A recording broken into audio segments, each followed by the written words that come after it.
안녕하세요. 더 넘치는 교회 믿음의 가족 여러분, 6월 18일 수요일 아침입니다.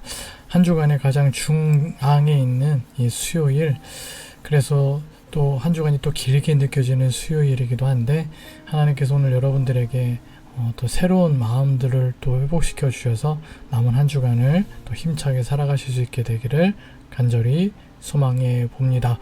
오늘은 여러분들과 함께 역대상 18장 1절로 17절까지의 말씀을 함께 묵상하도록 하겠습니다. 늘 그러하셨듯이 먼저 여러분들께서 오늘 본문의 말씀을 읽어주시고 읽은 후에 묵상의 말씀을 함께 나누실 수 있기를 바랍니다. 먼저 말씀을 읽어주십시오. 네, 말씀 읽으신 줄 믿고요. 매일 성경 수내에서 오늘 본문의 말씀을 정리해 놓은 글을 제가 읽어보도록 하겠습니다. 하나님이 다윗의 모든 적을 굴복시키시겠다고 약속하신 대로 다윗의 승전보가 이어집니다. 블레셋을 굴복시켜 가드를 점령했고 모압을 쳐서 조공을 바치도록 했습니다. 소바왕 하닷에셀을 무찌르고 소바를 지원하려고 출정한 시리아 군대도 물리칩니다.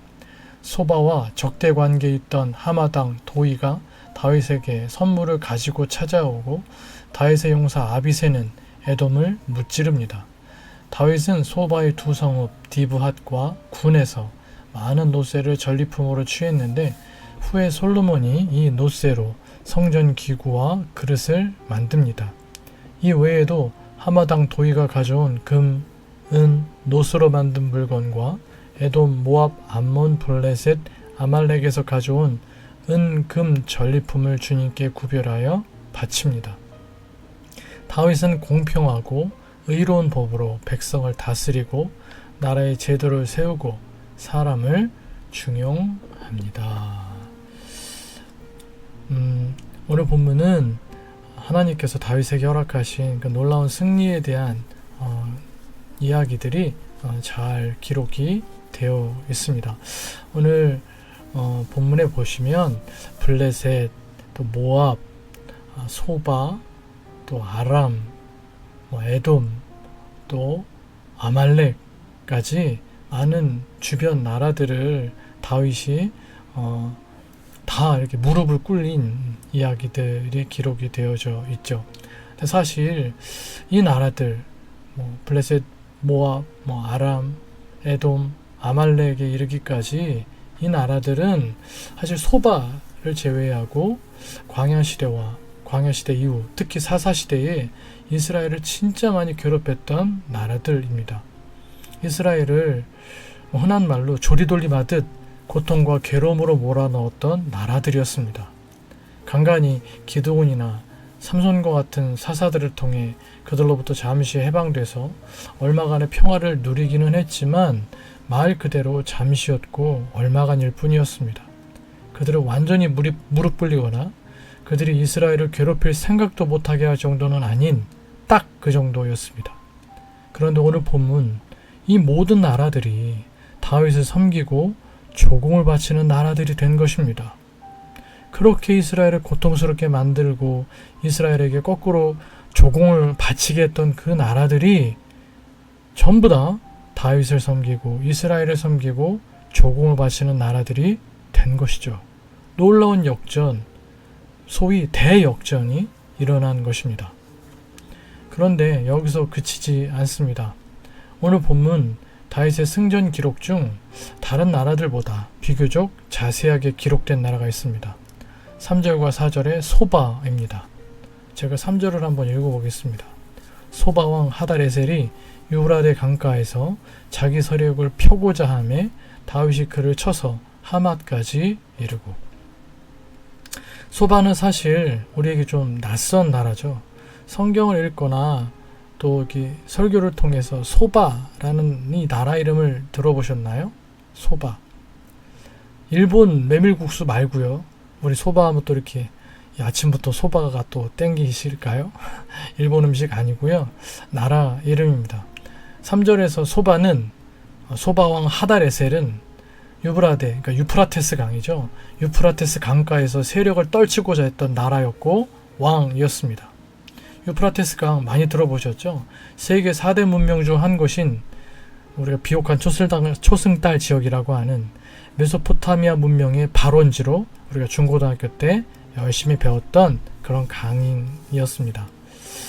이 강은 티그리스 강과 함께 튀르키의 동부 고원에서 발원하여 지금으로 보면 시리아, 이라크를 가로질러서 다시 티그리스 강과 합류한 후에 페르시아만까지 흘러가게 되는 강입니다.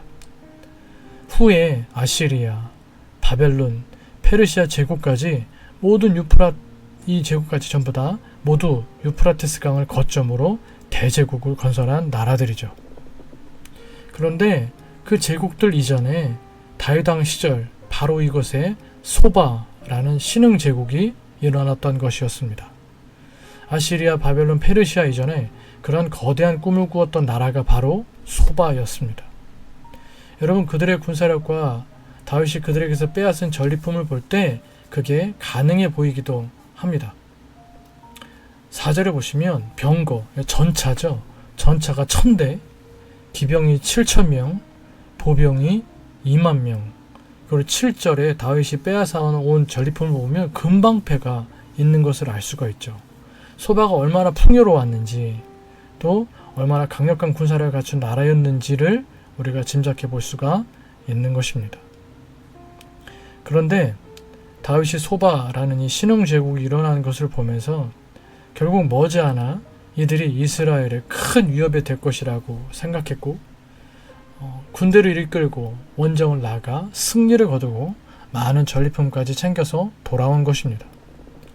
국경을 맞대고 있는 당장의 위협이 되는 블레셋, 모압, 암몬, 아말렉 등과 같은 나라들만이 아니라 대제국을 꿈꾸는 소바왕 하다레셀을 사실은 조금 멀리 떨어져 있지만 그곳까지 원정을 가서 시쳇말로 박살을 내고 온 것이죠. 변두리 국가들과의 전투에서 승리한 것만이 아니라 메소포타미아 문명 중심에서 세계적 대제국을 향해 나아가는 나라와의 전쟁에서 변두리 약소 국가 취급을 받았던, 취급받은 게 아니죠. 그랬었죠. 이스라엘이 다윗이 큰 승리를 거둔 것입니다. 게다가 소바왕 하다레셀을 도우러 출정한 아람까지 전부 무릎을 꿇리고 조공까지 바치게 한 것이죠. 결국 하다레셀은 어느 순간 세계사의 뒤안길로 사라져버리게 되는 것입니다. 소바라는 제국은 우리가 들어보지 못했잖아요. 제가 초반에 말씀드렸듯이 소바라는 나라를 잘 모릅니다. 여러분, 제가 역대상하의 1차 독자는 포로에서 돌아온 이스라엘 백성들이라고 말씀드렸습니다. 그들이 포로에서 돌아온 후에 쓰여진 이 역사서, 이 말씀을 대하면서 어떤 마음과 생각을 가지게 되었을까요? 아시리아와 바벨론에게 나라가 멸망하고 세계사의 격변 속에서 페르시아가 다시 패권을 장악해서 결국 페르시아의 속국, 페르시아의 노예로 살던 이스라엘에게 고향 땅으로 돌아왔지만 여전히 페르시아의 속국 백성으로 살던 이스라엘에게, 민족적 자존감이 바닥을 치던 이스라엘에게 다윗이 왕이 된 후에 하나님께서 다윗에게 주셨던 이 놀라운 승리의 이야기는 고통스러운 현실 속에 살고 있는 그들에게 과거 이스라엘이 어떤 나라였는지를 생각하게 하면서 큰 감격 속에 민족적 자긍심과 미래에 대한 희망을 가지게 했을 것입니다.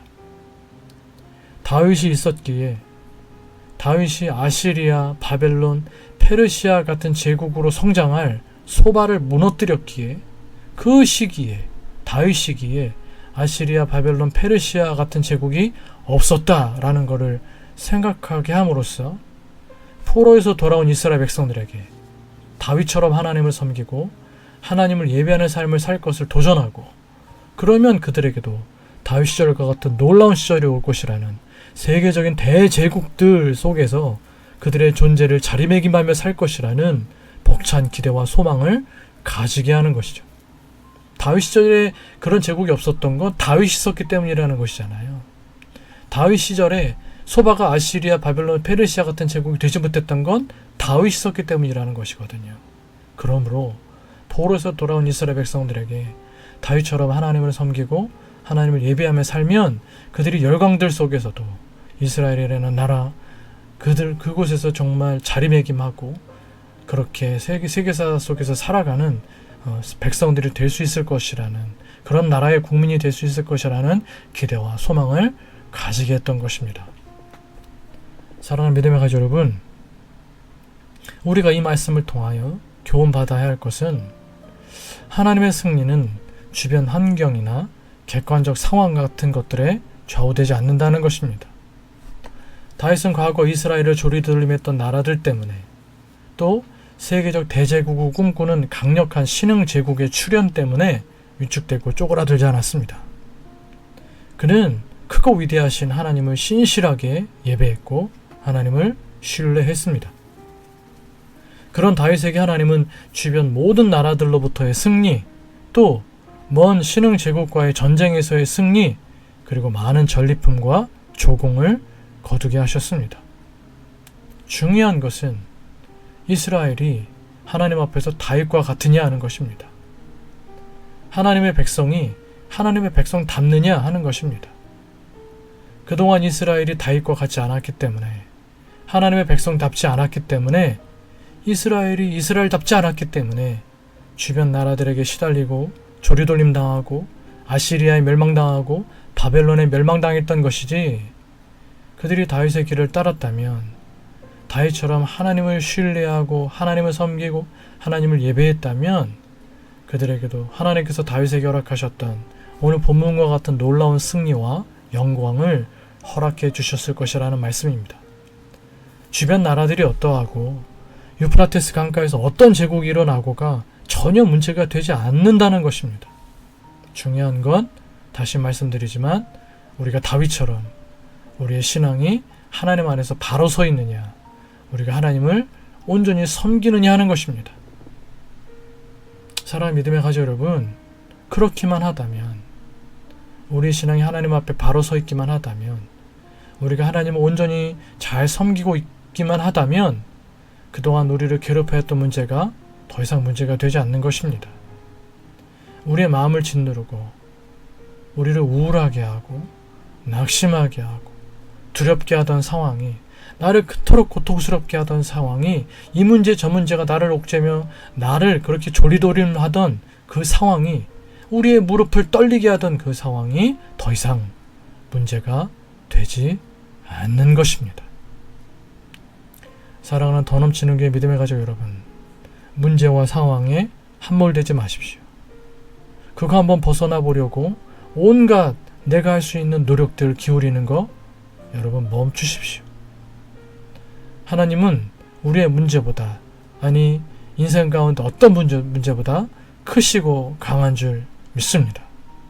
여러분의 강함, 여러분의 지혜, 이런 거 의지했던 그 모든 것들 다 내려놓고 그 어떤 문제보다 크고 강하신 하나님만을 온전히 믿고 의지하고 신뢰하시기 바랍니다. 하나님 앞에서 바른 신앙을 회복하시기 바랍니다. 다윗처럼 하나님만을 온전히 섬기시기 바랍니다. 모든 것은 거기서부터 시작하고 거기서 결론 나는 것입니다. 하나님께로부터 시작되고 하나님으로 결론 지어지는 것입니다. 간절히 바라고 소망하기는 오늘 우리 삶의 자리에 주변 나라들, 그렇게 우리를 이스라엘을 괴롭히던 주변 나라들과 같은 상황이 있고 상상도 할 수 없는 어마어마한 대제국으로 성장할 소바와 같은 그런 문제들이 있다고 해도 여러분들이, 우리가 바른 신앙을 회복하고 하나님 안에 온전히 섬긴다면 그게 아무것도 문제가 되지 않는다는 것을 알고 그렇게 하나님 바라보고 하나님 의지하고 하나님께 매달려 살아가실 수 있는 저 여러분 다 되실 수 있기를 주님의 이름으로 축복해 드리겠습니다. 하나님께로부터 시작하고 하나님으로 결론 지어지는 인생을 살아가시는 사랑하는 더 넘치는 게 모든 믿음의 가족들 다 되실 수 있기를, 모든 문제보다 크신 하나님만을 의지하며 살아가실 수 있는 저 여러분 다 되실 수 있기를 주님의 이름으로 축복해 드리겠습니다. 기도하시겠습니다. 우리 기도하실 때 오늘 말씀을 다시 한번 기억하시면서 하나님 의지하기를 결단하시고 바른 신앙을 회복하시기를 결단하시고 하나님 의지하는 삶을 회복하시기를 결단하시고 하나님 온전히 예배하는 삶을 살기를 결단하시고 모든 문제보다 크신 하나님을 신뢰하기를 결단하시고 하나님으로 결론 지어지는 인생을 살기를 결단하시며 기도하실 수 있는 우리 모든 믿음의 가족들 다 되실 수 있기를 바랍니다. 우리 함께 기도하시겠습니다.